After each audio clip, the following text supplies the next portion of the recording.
Alrighty. Howdy neighbors, and welcome back to Dark Nights.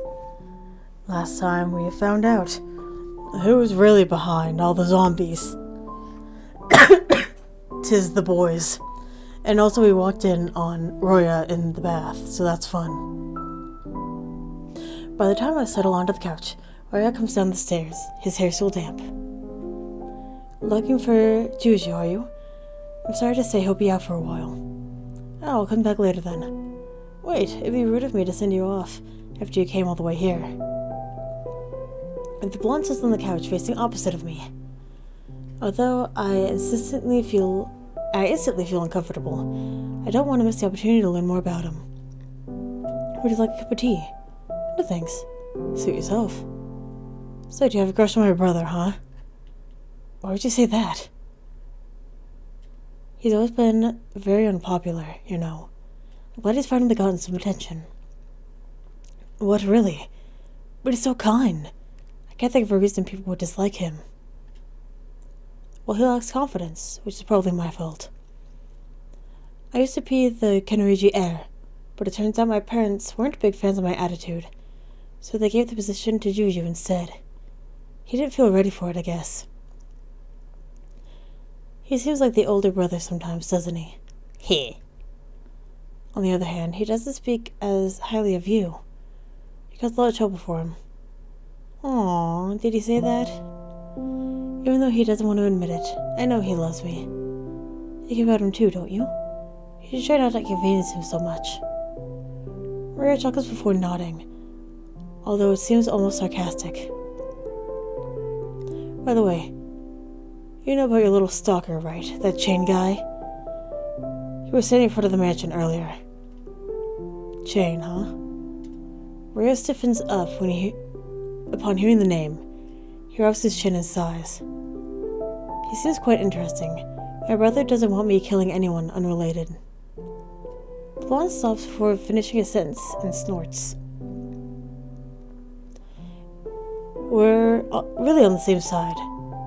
But there he goes, nearly killing Jinoru instead of getting rid of those annoying zombies. Chains and extremist. I couldn't read for a second.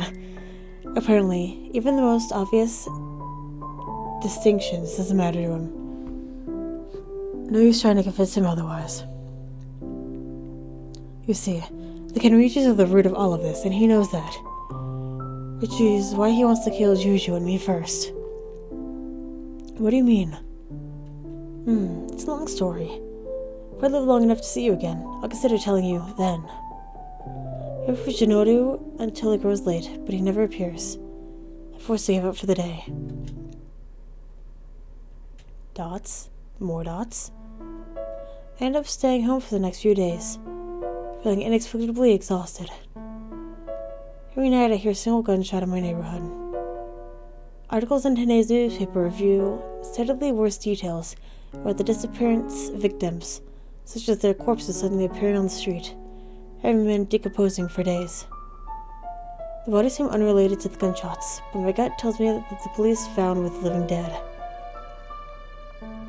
With Chain making his presence so prominent, I can't help but worry about the GamesRHard brothers. Maybe I should pay them a visit today. The sky grows dark and cloudy along the way to the mansion. I'm glad I remembered to bring my umbrella. As I travel, I realize someone is standing in the small alleyway. Take a quick glance at them. The boy! He got his shot. Jinoru is collapsed against the wall. I kneel in front of him and cup his cheeks in my hands. June, are you alright? What happened here? My friend does not respond. His eyes remain closed. Through the cuts in his clothing, I realize his right arm is missing entirely. Oh. Blood slowly dripping out of the wound. The ground around it was painted red, although the rain threatens to wash it away. Finally, I noticed Jinoru has a deep gash on his neck. I instantly remember he once told me that the living dead will die after they are decapitated. Fuck. In a panic, I desperately called his name. Jinoru, You're still alive, right? Say something. Just when I was about to give up, the man's eyes slowly opened. Nearly fall over in relief. My he almost gave me a heart attack. I had a moment to observe his surroundings. A pained moan escapes Shinoda's lips as he tries to stand up. I hurriedly lift the umbrella over him. Miss, I apologize for allowing you to witness me in such a state. I must have passed out at some point. What happened to you? I was attacked by Chan. Ugh. I'm only thankful he is unable to fully sever my head. I truly believed I would die today. Even I fell for your fake death. I press my lips when I look over Shinoda's body. His wounds seem so deep, no normal person could have survived them. I'll help you clean up. Thank you for your concern, but I assure you I'm fine. It's starting to sound like Roya. Let me help you, right? I decide to...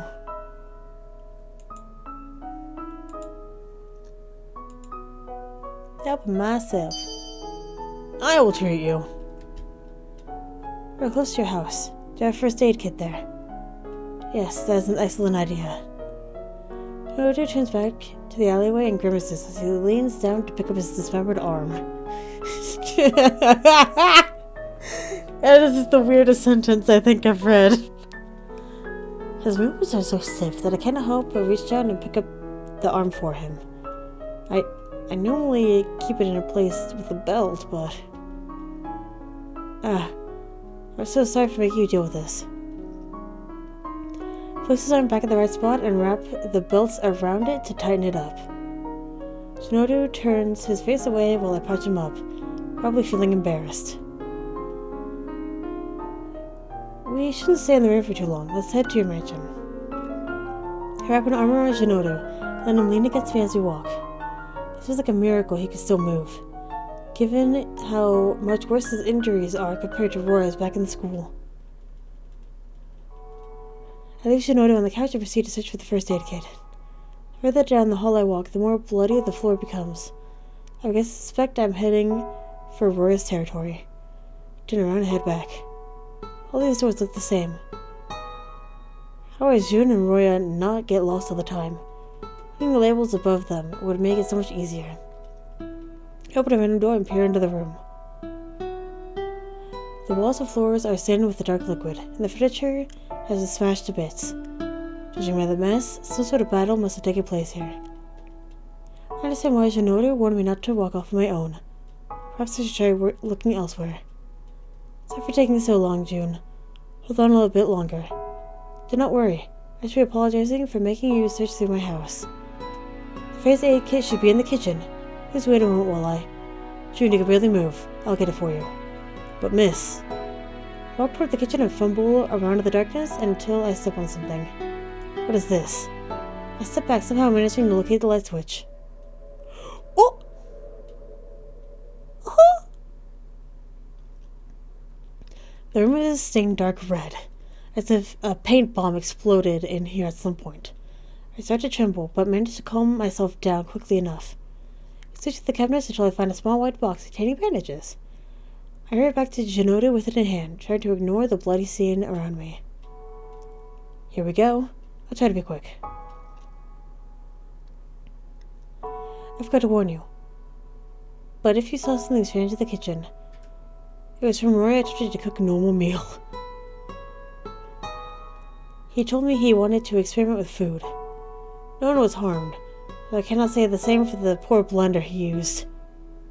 Jeez, I thought someone had been slaughtered. How could a person be so bad at cooking? He practically made the kitchen explode.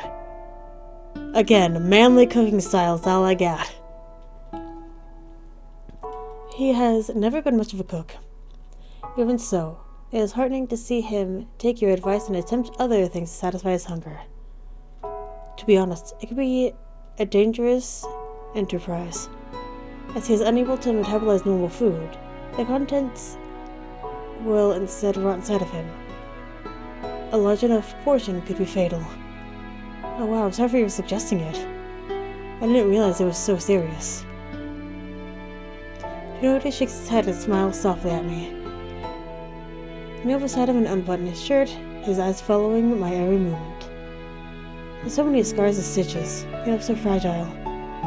Starting to worry I'll only make this worse somehow. You never cease to amaze me. Does nothing faze you? Seeing you hurt does. I'm glad I found you. If I were only as strong as self-assured as Roya. But hypotheticals are meaningless. Hinoto slides down his glove, revealing his scarred hand. It is a pity to see such fair skin blemished all over. I grab his hand and hold it in mine. He glances at me, surprised. You should have more confidence. Even if the rest of the world rejects you, you should at least accept yourself. Miss. He gently squeezes my hand, while his longing stare captures me. My heartbeat slowly speeds up. I feel his thumb softly brushing against my fingers. Slowly I lean in. I cease to freeze as I hover over him. Suddenly he takes back his hand and breaks his stare.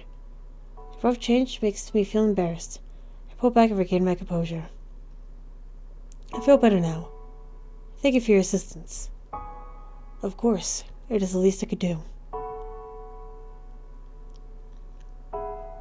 May I request we stay like this for a while longer? His voice is pleasant, yet tainted with a touch of sadness. I continue to patch him up while we resume our conversation. To my delight, my friend is truly beginning to open up, sharing his worries with me. Shinoda has been suffering more than I ever realized. I only hope I can support him better in the future. Eventually, our discussion shifts to Roya. It has apparently been a full day since he has returned home. Why are you so worried about your brother?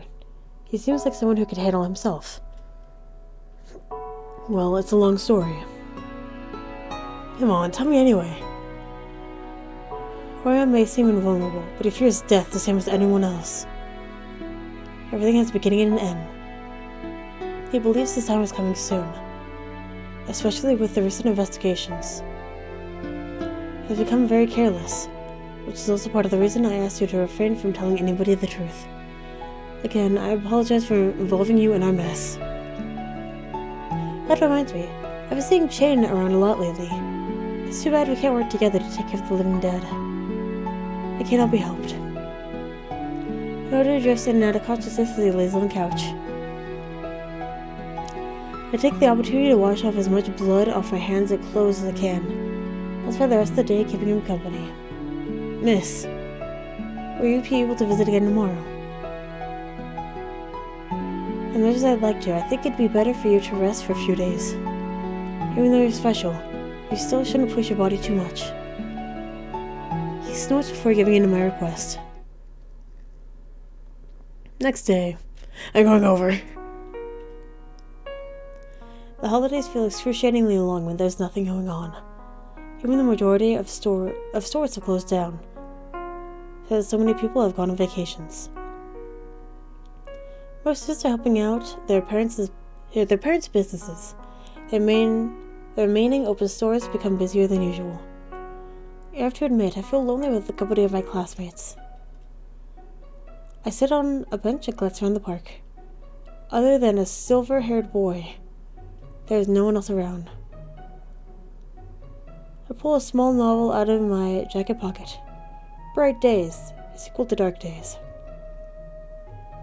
The original story caught my interest, so I am eager to read the sequel. Even though this title is not as popular as the first, it seems to be written for the series' fans. Rather than being a new story, it retells Dark Days from the perspective of another character. While I am lost in a tale, I hear someone dash across the park. When I look up, I notice Chain chasing Sachiro, the boy I met earlier. The man roughly grabs the boy by the scarf and pushes him to the ground. Chain! After handcuffing the boy, Chain pulls him up and begins to lead him away. I can't even begin to imagine what sort of crime a child like him has committed. Even though I remember him, I decide to stay put. I wonder if he'll be okay. The bizarre arrest is so distracting I didn't notice that someone approaches me. The handcuffs out of nowhere, casually resting on my shoulder, and I jump at the sensation. What a coincidence bumping into you here, Miss Cutie. Roya, what brings you here? I thought I'd get some fresh air while the weather was nice. Fucking dumbass. You're lucky you just missed Jane. Is it a really good idea for you to be outside right now? Hehe, sure it is.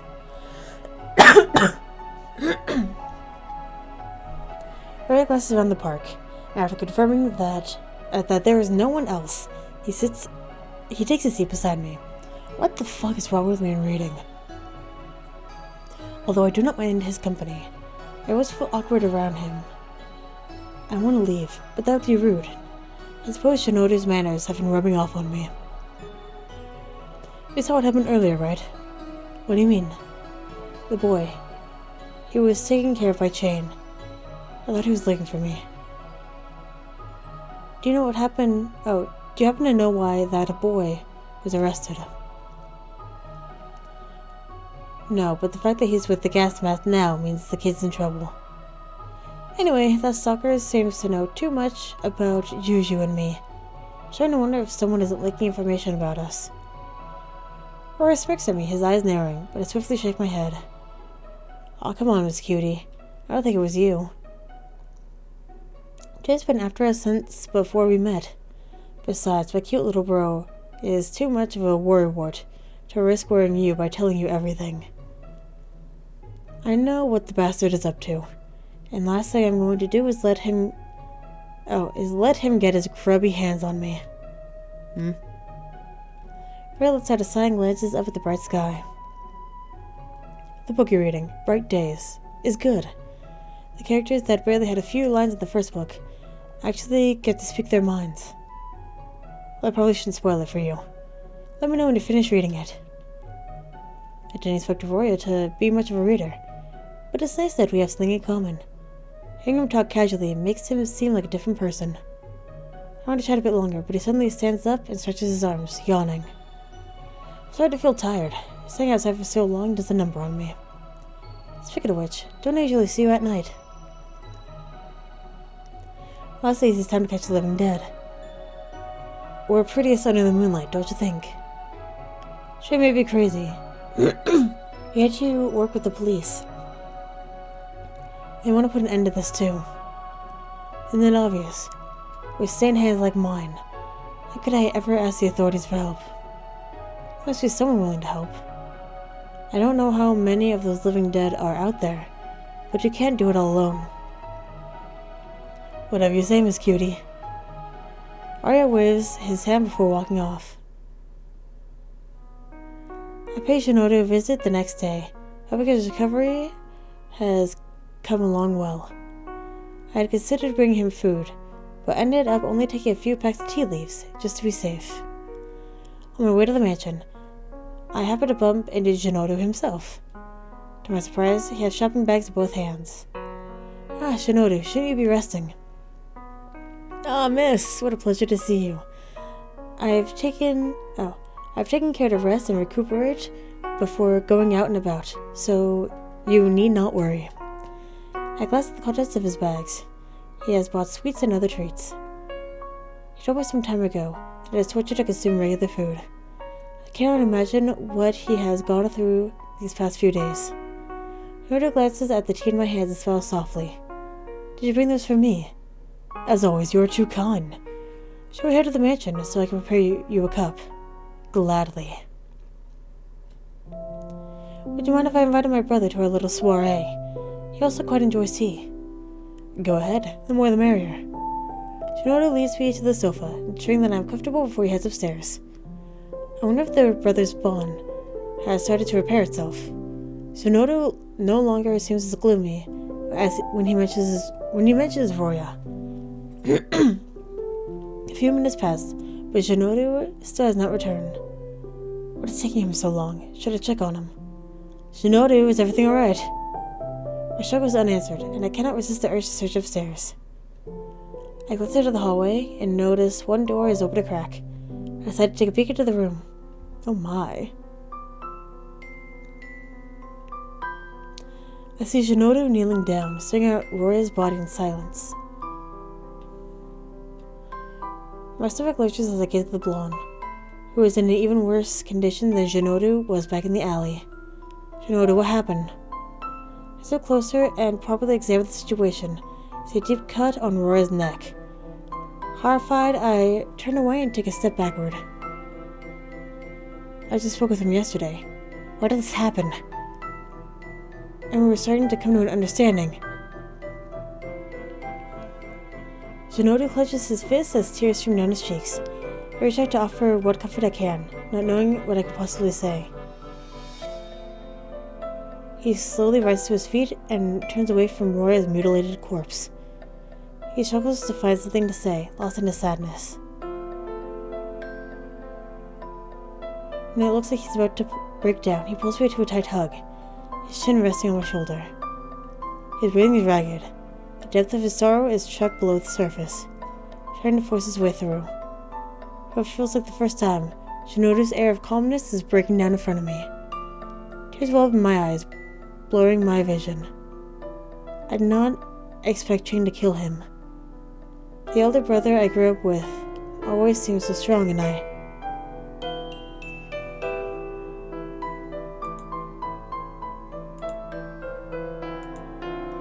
No. I don't know what you're thinking about right now, June. But I don't want to see you hurt. Please do not try to take revenge on Chain. Shinoda pulls away slowly. I cannot describe the sadness and pain reflected in his eyes. Despite all that he must be feeling, he nods slightly and forces a weak smile. Miss, what would I do without you? He wipes away the remnants of his tears with a gloved hand. It seems you only see me at my weakest.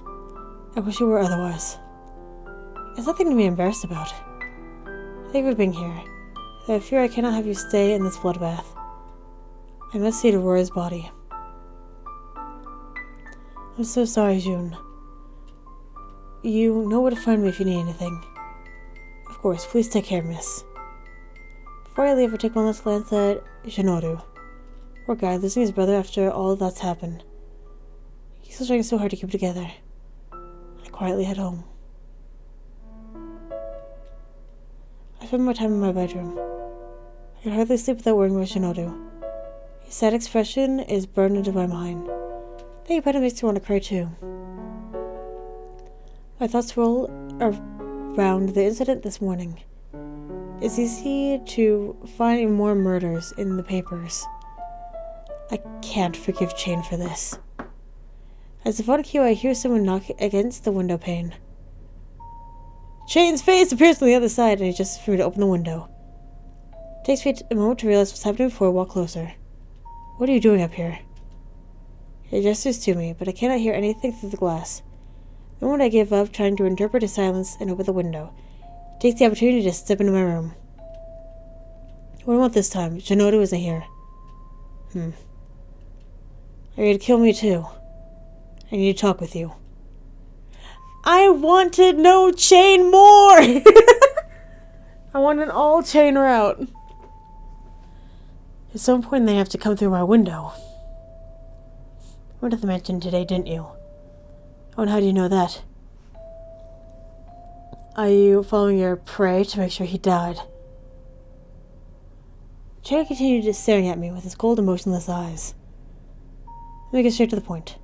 The only reason I killed those two monsters was because they were murderers. Killed both of them? What do you mean, killed two monsters? Oh, the kid too. My bad. Why do you need to kill them? Can't you have called the cops or something instead? I am the cops, hell yeah. When the monsters have killed countless people, they don't deserve to live. Shinoda was completely innocent, yet you mutilated him. Chain narrows his eyes and glares at me. For a moment, it seems he's thinking. I see. What? Whose side are you on? The villages or theirs. Chain leans closer, our faces inches apart before I can even blink. I stared at him, frightened into speechlessness, as the horrible wounds of the GamesRHard brothers flashed through my mind. Chain leans even closer, causing me to fall on my bed as I try to step back. Everyone you know and love will be dead before you realize it, all because of those monsters. You should spare your efforts reporting this to police. If you twist the story, you'll get to deal with me. This is my last warning.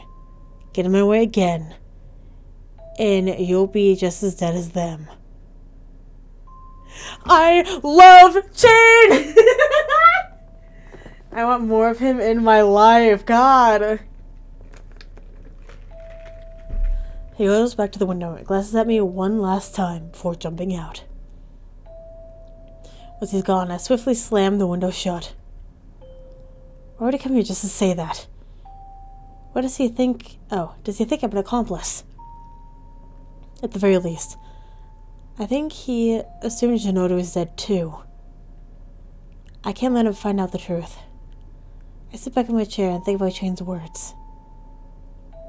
Since one was on Shinoda's side, is it because I shook my head at thought before dozing off into a dreamless slumber. I wake up with a huge headache.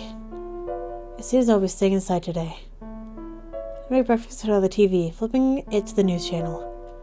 Another victim was found with strange bite marks on him this morning. He seems to have died somewhere between 11 p.m. and... I nearly choke when I hear the announcement, staring at the screen in disbelief. Another death. It could not be Shinoda's fault, right? He said there were other living dead here, so... In other news, the missing tourists from earlier this month were safely located last night. At least there's some good news today. I knew there weren't any forest demons. Ow, headache. I shook on June, but the pain is killing me.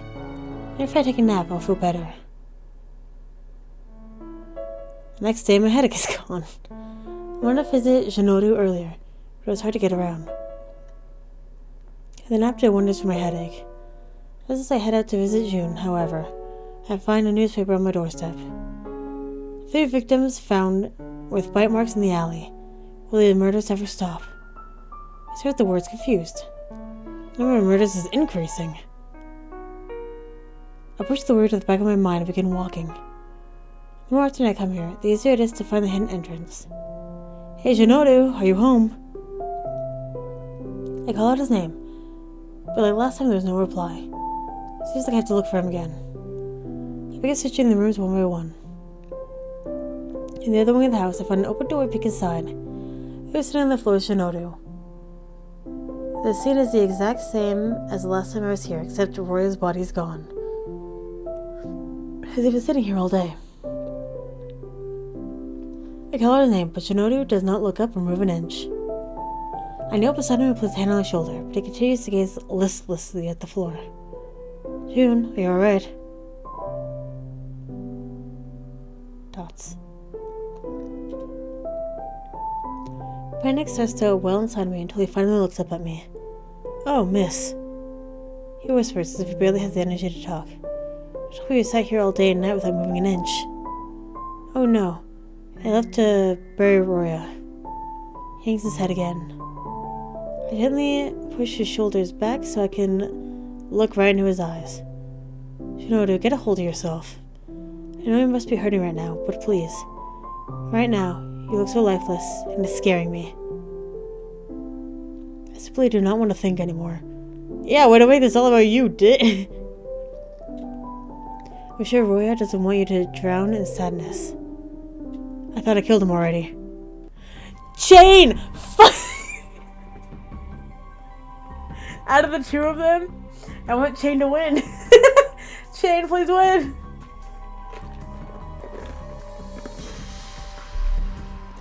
A sudden voice startled me. I quickly turned around to see Chain standing in the doorway. I nearly gasped when I noticed he is carrying a large, freshly sharpened knife in his hand. I had a feeling something was wrong when I saw you come this way again. Chain narrows his eyes as he begins walking toward us, shifting the weapon in his hand. I'm not going to let you hurt Shinodu again. I stand in front of Shinodu and spread my arms out. Move aside. Chain's gaze hardens with anger. My legs start to go numb, but I will not move away from Shinodu. Do you want to go down with him? I won't show mercy to those who side with monsters. He points his blade at me while still keeping his eye on Shinodu. In response, I shout.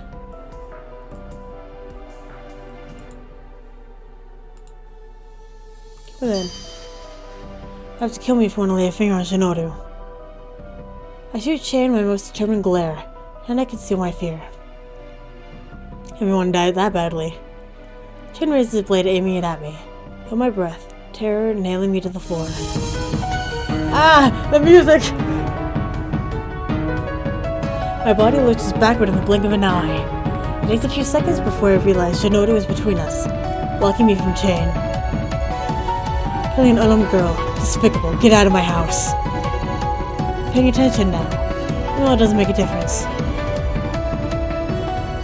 Shinodu catches Chain's arm as he makes another swing with his blade. I was willing to consider forgiving you despite what happened to Roya. Probably a misunderstanding. But attacking you in the cold blood, you are the scum of the earth. Shinodu's hand tightens around Chain's arm before throwing his attacker backward. You will not take someone precious from me ever again. Munch and crunch, baby. Despite everything that just happened, Shinodu's words fill me with warmth. I could not care less. Let's finish this already. Chain lowers his knife this time, aiming at my friend's legs. Shinodu kicks Chain's arm away with a sickening crunch. Without any weapon of his own, however, I worry he will not last long. You can't win like this. Shinodu suddenly goes on the offensive. His fist connected with Chain's arm so forcefully he drops his blade. His other arm strikes just as painfully, knocking Chain to the ground. Chain barely seems affected, shifting back to his feet in the blink of an eye. His hook connects to Shinodu's stomach, and my friend flanks backward as he moves from his blade. He manages to slip into Shinodu's blind spot and stab him, before turning red beneath him. I gasp at the scene. I search for anything I'd use as a weapon. In the end, I grab a wooden chair from the corner and lunge toward Chain. What the hell? While Chain is caught off guard on my assault, Shinodu pulls a knife out of his torso. Once it away, they grabs his opponent by the shoulders. Wait, what? Even within Shinodu's grasp, Chain still manages to grab his gun and aims it straight at me. Oh! Anyways, closing my eyes as 2 gunshots echo through the room. The pain I expect never comes. I slowly open my eyes to find Chain on his knees. No! Shinodu stands behind him with a bone-chilling glare. No! Chain was my boy! I'm sorry. His reflexes. I don't think you'd be able to move so well in that condition. Getting killed by you is the last thing I expected. And you! His cold gaze pierces mine. I can't help but feel like I'm the one who killed him. The red stain on Chain's shirt grows quickly, and he soon collapses. I see a gun drop to the floor. It was aimed in Chain's direction. Did he turn the gun at the last moment? Shinodu kneels beside the other man as he struggles to breathe. But it's not long before he goes silent and stops moving. No! I can only watch my friend moves a glove close to the dead man's eyes. He died right in front of me. I can barely believe it. My favorite boy! What the fuck? What just happened? I heard gunshots and... When I realized what was about to happen... No, that's not important. You're alright. I'm alright if you hadn't stopped him. I cannot bear to watch another precious person be taken away from me. I cannot stand by and let Chain harm you. Why'd it have to end this way? We could have worked together. Miss, I'm sorry I have made this your burden as well. We must move forward as best we can. The warmth of Shinoda's gaze returns as he gives me a small smile. It relieves me to see that he is no longer a truly dead person as some moments go. All of a sudden he begins to collapse, but I manage to catch him before he hits the ground. June. I believe I broke something. You scare me. Do I need to? Miss, I'll be fine. My wounds will heal in a few days. I lost a lot of blood, though. Better mine than yours. It is a minor concern for me. Are you sure? You look really pale. In a fairy world, I would have the strength to attend to you instead of leaning on you every time. It's okay, June. The important thing is that we're both alive. In the meantime, what should we do with Shane's body? Do we have a problem with anyone reports him missing? As far as I'm aware, he's not working with anyone.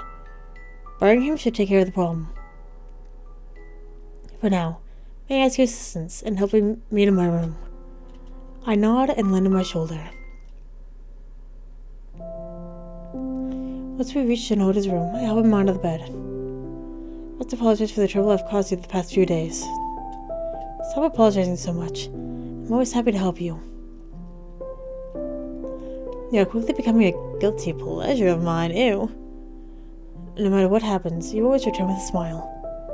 I'm tougher than I look. You're worth fighting for, June. Shinoda blushes at my words, not knowing how to respond. By the way, I've read that more murders are happening. Do you know what's going on? It sounds like the living dead are still in the village. Where was the one who called them? With them gone, it is only right that I should take his place. But I do not know how to pick up where he left off. He never told me about what he was doing because he assumed I did not have the stomach for it. Now I must piece it all together before the village is devoured. Thanks for the positive thoughts. Thankfully, that is only a worst-case scenario. Miss, if you notice anything strange, please tell me about it as soon as you can. I mean, you should help to put an end to this. Will do. But before you even think about fighting off the dead, you need to take care of yourself. You really do look like you should be dead right now. Oh, is it that bad? I point at his torn clothes and wounds. I suppose I should do something about these clothes. That's not really what I meant. Shinoda chuckles and covers up his wounded chest with a sheet. If you'd be so kind, could you get the first aid kit for me? Of course. Two of us ended up talking until the sun begins to set. We should head home before 9 p.m. I am so upset. I want my boy back. Bring him back. The following days pass by slowly. It is boring without Shinoda around, but I know I should not bother him too much. I hope he recovers soon from past events. Chapter 3. Memories. The break has ended today, so I can finally see Ryoji and Ikuya. As I walk to our classroom, I notice a huge crowd blocking the doorway. What's going on? They're acting like we have a celebrity guest. I feel someone poke my shoulder and turn around to find myself face to face with Ikuya. How long have you been standing there? Only a few seconds. Hehe. I've been a nice holiday. Yeah, sorta. A time with Shinoda flashes through my mind. I did have fun when I was with him. How was your trip with Ryoji? Did you two have lots of fun without me? I throw an arm around her shoulder and tease her with a mischievous smile. She rests her arms and blushes lightly, shaking her head heavily. Don't make it sound weird, dum-dum. I chuckle at Ikuya's honest reaction. Even though she has a crush on Ryoji, she has never told him how she feels. On the other hand, I do not know how he feels, but I suspect it is not mutual. Anyway, do you know what's going on here? Yeah, we're getting 2 new transfer students today. Oh, fuck. No. And now, Shane is gone. No! Fuck. I miss it. In the middle of the year. Weird, right? But we don't get new students very often, so everyone's excited about it. With me, let's take a peek at the new people together. If we go outside, we can peep in through the window. Ikuya grabs my hand, pulling me through the hallway and out the main doors. Hey, are you trying to stalk the transfer students? I flip around to Ryoji's voice to be greeted by him raising a brow at us. Glad to see you again too, Ryoji. You know what time it is. Everyone's supposed to be heading to the classes. Like I want to talk. I just want a quick peek. And like you, I won't get distracted on the way back. If you don't go back now, you'll be late. Okay, Mr. Class President. I mean, you do realize the transfers are part of our class, right? You can stare at them all you want once you're seated. We're such idiots. Ikuya pouts at him before turning away and walking ahead. Once Ikuya and I are inside the classroom, I immediately spot the new students. I can't help but feel embarrassed that I went to so much trouble to get a look at them. The boys stand out quite a bit, with the bandages around their mouths and arms. They look a lot alike. Are they twins? As I walk past the new students, their eyes follow me, and a shiver runs down my spine. They're staring at me almost hungrily, as if I'm nothing but prey to them. As everyone is seated, the teacher asks the boys to introduce themselves in front of the class. It's Jace and Blaze! Yeah! My name is Jace, and this is Blaze, my older brother. We're fraternal twins. Parents recently passed away, and we transferred here to get away from the hustle and bustle of the city where we mourn. I hope we can get along. The red-haired guy is Jace, and the other one seems to be Blaze. I stifle a giggle at their rhyming names. Blaze is staring elsewhere with bored eyes, as if he's uninterested in us.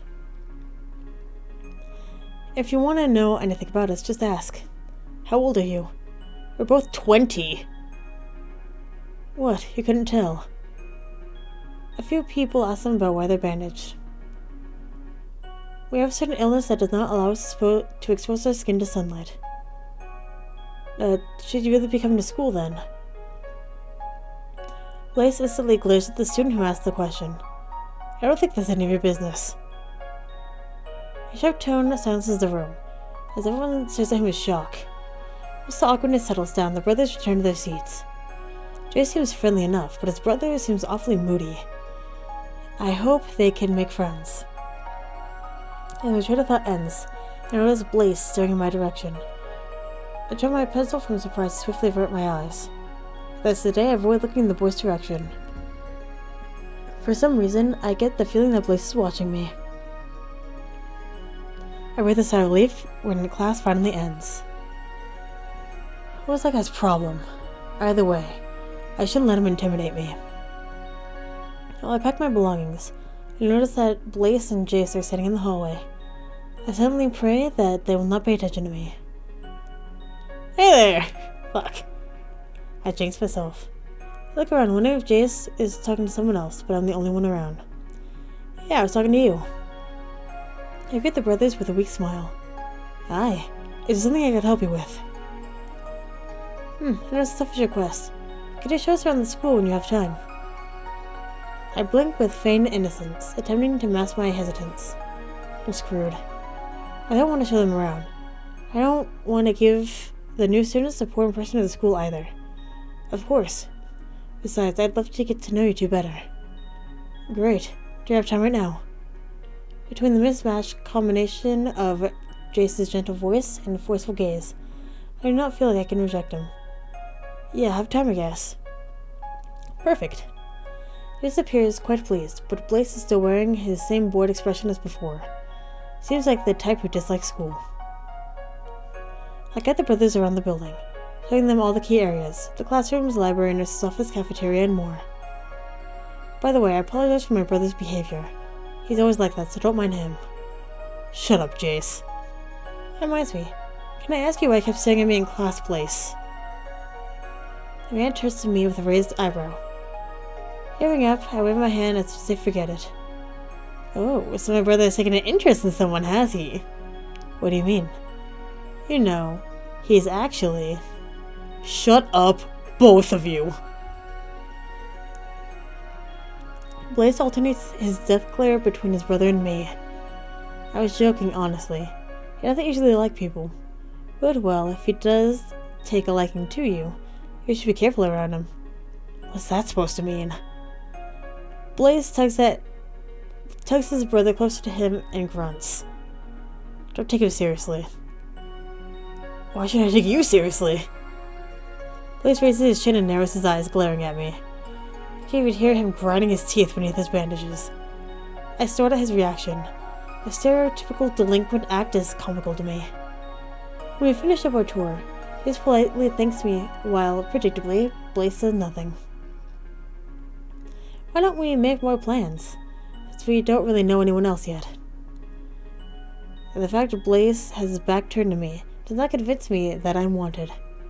Don't mind him, I'm sure he'd love to be friends with you. When Jace gives his brother a playful kick, he surprisingly manages to dodge it, even though it came from his blind spot. By the way, do you even know my name? GamesRHard. I see you checked the student register. Oh well, I actually knew. You talk too much, let's go already. Blaze grabs Jace by the arm and pulls him along, giving me one last chilling glare before disappearing. Those two are definitely up to no good. Well, Jace is friendly enough, but it could just be an act. I should not let my guard down. Since I don't have any homework today, I decided to spend my extra free time with Shinoru. Hey June, just go to school today. No, I'm only going later tonight. Alright, you told me that you were taking night classes, which reminds me, can I come with you? I was going out, so late is not safe. Teachers even had a few meetings to discuss the possibility of canceling night classes indefinitely. As I said before, however, the students attending night classes are of a different caliber. Do you still want to go? I won't let myself be dead weight. If we need to fight, I'll help out. Even so, the living dead are my responsibility, and allowing me to protect you is part of the deal. Shinoru gently takes my hand and smiles at me, the soft gold of his eyes boring straight into me. He knows I cannot argue with him whenever he acts like this. We talk until my stomach begins to grumble. Shinoru insists on serving me dinner, so I stay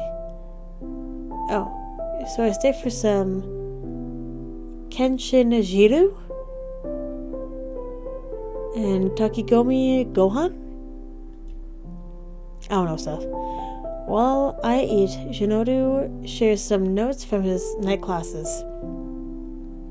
The subjects seem different and even more advanced than what I have seen during day classes. He may stand out without an elite uniform, but I do not think it will cause any problems. I guess I could try to find something formal at home. You look lovely just like this, miss. If you truly do end up liking night classes, however, I'm sure you will have a new uniform made. We talk a little longer, then I leave to prepare for night class. By taking a nap. I feel like a child excited to go on their first trip to an amusement park, impatient to pass the time until Shinoru arrives. I can't wait to finally meet those mysterious elite class students. There are no lights in the school building, although the main doors are unlocked. With the shadows blanketing everything, this looks like an entirely different place. Are we just supposed to walk through here in the dark? Indeed, the director wants to save on the electricity bill, or so he says. Okay, if you say so. After I've walked through here a few times, you get used to it. Do you have night vision? Is that your special ability? Hehe, no. But that would be far more interesting. Rather, we have to memorize the layout of the hallway. Shinoru offers his arm to help me through the darkness as he guides me to the classroom. Once inside, however, I quickly become self-conscious and slip my hand away from him. No one is bothered to turn the lights on, so I fumble through the darkness until my foot hits something and I fall down in someone's lap. Get off. I instinctively jump up when I realize the person I fell onto was Blaze. Sorry, it was an accident. Blaze glares at me before mumbling something inaudible. What's he doing here? Hello? I feel a pat on my shoulder, and then a girl with long black hair and crimson-colored eyes steps in front of me. He joined our class tonight, so he's not used to this environment yet. His brother is a lot friendlier, though. Wait, Jace is here too. Don't compare us. Liz gives the girl an irritated glance, but she brushes him off. Anyway, you're also a transfer student. I didn't hear anything about a third. Ooh, let me introduce myself first. My name is Rostami. It's nice to meet you. I'm Games. I'm actually only here to see what it's like. I'm not an official student or anything. Rostami and I chat until the teacher arrives. Luckily, there's an empty seat beside Shinoru that I decide to occupy. Rather, he sits alone in the corner, far away from the other students. It's just a room for familiar faces, but the only other person I know is Blaze. Why is he taking night classes too, anyway?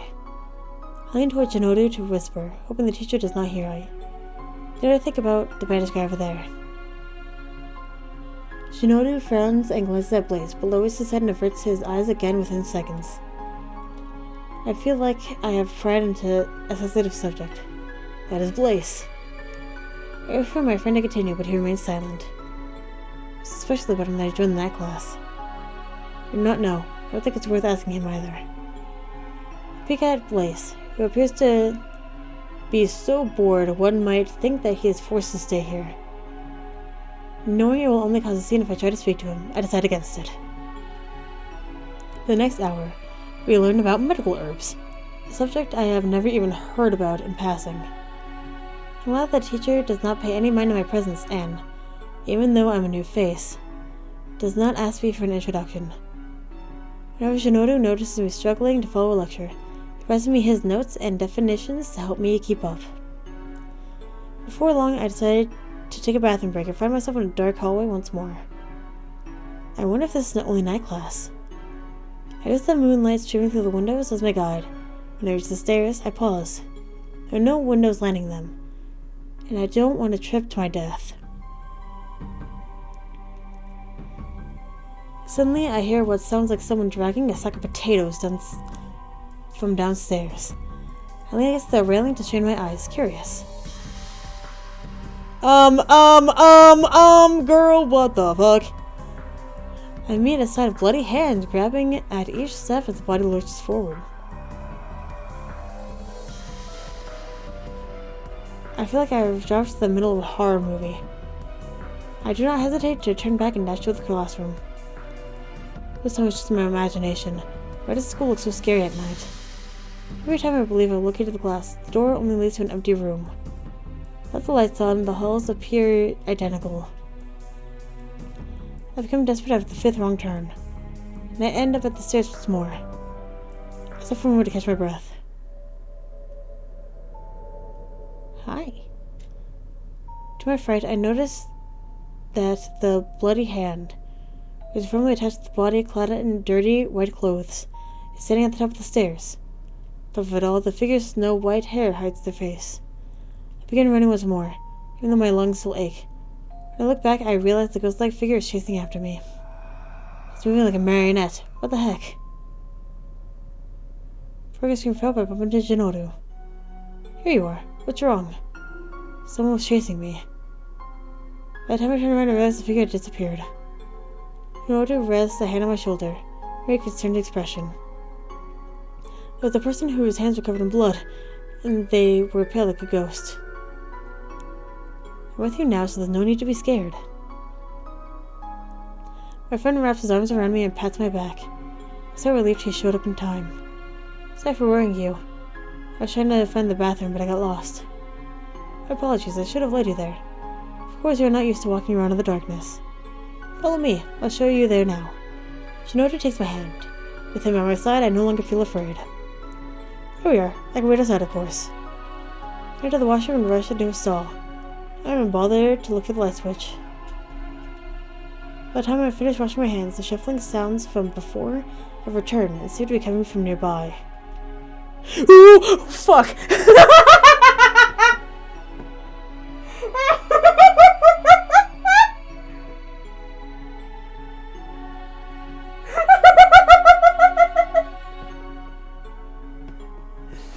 actually got me. That was so stupid.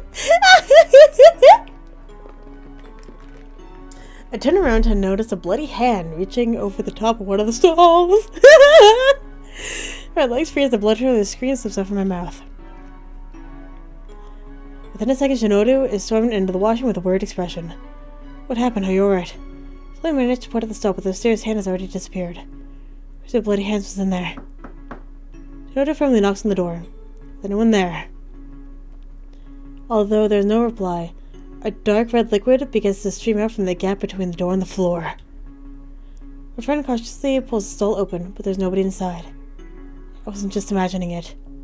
How odd. I've never heard of anything like this happening here before. Could it be that those subjects...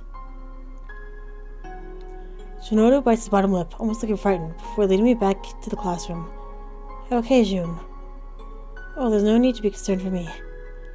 Don't tell me you get queasy when you look at blood. Or are you scared of ghosts? No. I sure you looked a bit pale earlier. I'm always pale. In any case, I hope you're feeling fine. It must have been quite a shock. Well, nothing. The idea of ghosts does creep me out, since you can't do anything to make them go away, but I'm all good. On the contrary, if you help lay their unfinished business to rest, they will ascend. Or descend. Speaking of which, I believe there's a rumor about a ghost residing in the school. He almost only appears at night at random times, but he should be harmless. What we saw might as well have been him, although I honestly believe he was a tall tale created by the students up to this point. Back at the class, it was time for a break.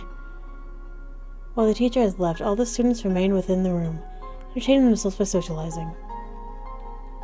Except Shinoda, who, aside from me, was sitting alone. I was surprised, considering he is such a kind person. On the other side of the room, in another corner, Blaze also looks quite lonely. But I want to chat with Shinodu. Rasumi approaches him before I can speak. I looked over at Blaze and decided to talk to him instead. Hi Blaze, mind if I sit here? Not so much as a glance, I'm simply ignored. I wave my hand in front of the man's eyes until he seems annoyed. What's your problem? I just want to talk with you. Is that really so bad? Yes, get lost. What the fuck? His cold words pierced in my chest like icicles. Nobody has ever rejected me like this, and it hurts. Before I could reprimand Blaze, Rasumi steps behind me, an enthusiastic smile on her face. Ace! You aren't supposed to make girls cry. Besides, she's new here. You need to play nice. I wasn't crying actually, but... Blaze swiftly turns around in his seat, trying to ignore us. But Rasumi takes it as a challenge. He grabs two nearby chairs and plops them down against the man's desk before forcing me to occupy one. Hehe. Now let's have a nice conversation. Blaze crosses his arms and glares at us. I'm beginning to find myself concerned that we're overstepping our boundaries. Meanwhile, Rasumi is beaming innocently. You know, Ace is actually really nice. He's what you could call a tsundere. Stop giving me nicknames. You barely know me, and I'm sure as hell not nice. See, what he really means is the opposite. Give me more funny nicknames, and we'll be such good friends, please. The man visibly deflates. I can't help but laugh at the spectacle. By the way, are you and your brother going to the ball? Blaze stretches his hand for a moment, but then nods. Whoa, the school's hosting a ball. I'm sure my eyes were sparkling from excitement. I've never attended such a fancy-sounding event before. It seems like the night classes have more fun than regular students. Anyone is welcome to come. Will you go with me then? Well, I already have someone in mind. Sorry. Aw. Well, do you have any people that you're interested in? You do want to go, right? I shook my head, my cheeks starting to flush, trying to deflate the question onto Rasumi and Blaze. I'm thinking about forcing Jace to wear a dress. Hell yeah! His expression is so dry and his words are so out of character. But I can muster all my willpower to keep from laughing hysterically. I failed. I want to see that for real now. Ha ha ha, that would be priceless. So who's the person on your mind, Rasumi? Shinoru. I'm happy for a second, but there's something ties on my chest. Oh, that's great, good for you. Hehe. We're so lucky to be the first one to ask. Anyway, if either you or Blaze has anyone to go with, why not partner up? My partner, and I awkwardly turn to each other. The dark aura surrounding him says it all. Maybe another girl would be a better fit for him. I'd rather go alone than with anyone here. Hear that? He said he would love to have company. Don't twist my words, you demonic woman. Oh, I know. That's just your way of being affectionate. But could you please pick a cuter nickname for me? Blaze sighs and rests his head on his arms.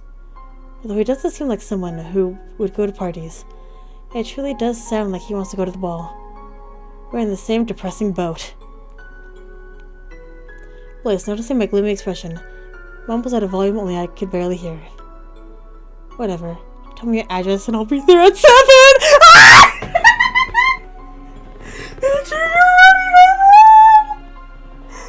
Ah!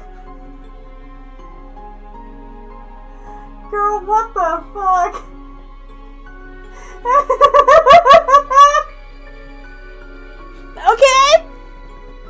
Okay, this is great. Love that for me. The unexpected words cheer me up. I beam at my date, but he only returns it with a glare. So for the sake of convenience, don't overthink it. Once the break ends, we begin a lesson on physics. Although it is interesting, I have a difficult time following along. And now that we have a proper date this time, I'm gonna go ahead and end the episode here. So thank you very much for watching, and hopefully, I'll see you later.